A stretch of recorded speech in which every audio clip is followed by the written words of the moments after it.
It's the fourth day of Remembrance Week here at Syracuse University as the community comes together to remember the lives lost on Pan Am Flight 103.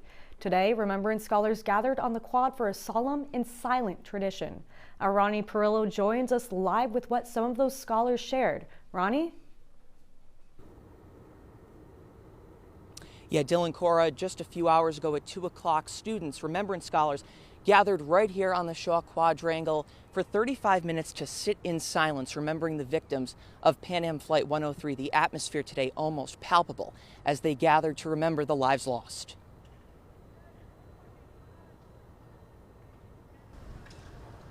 A tradition that stops time in its tracks. Sitting in solidarity. 35 Syracuse University Remembrance scholars paying tribute to the lives lost on Pan Am Flight 103. Labeled chairs arranged in a chilling formation to replicate the blueprint of the airplane bombed over Lockerbie, Scotland 36 years ago. All these students were friends, roommates abroad, and they had just come from the greatest experience of their life. The 35 students studying abroad through Syracuse were on their way back home to the U.S., filled with hopes and dreams for their futures. He was a junior, he was a photography major, and he was really passionate about taking photos of nature. She was a gospel singer, and they said in her dorm she'd always be singing in the shower and singing gospel songs. The 35 minutes of silence today creating a powerful moment on the Hill. Some pausing as they walked by to reflect with these students, working towards their own goals for the ones who never had the chance. The message behind Remembrance, looking back and acting forward, really resonates with what I want to institute within my own classroom.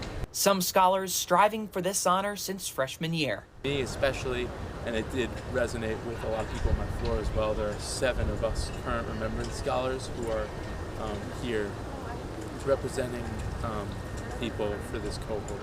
Knowing today how fortunate they are to look back and act forward.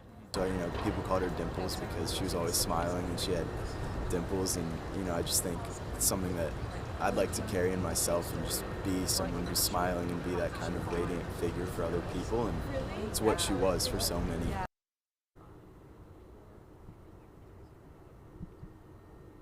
Now, Remembrance Week continues tomorrow. There are 2 events tomorrow night, the Act Forward Symposium at 7 o'clock, and then the Celebration of Life at 8 p.m. They're right over here in HBC, and of course CitrusTV will have continued coverage on Remembrance Week here at Syracuse University.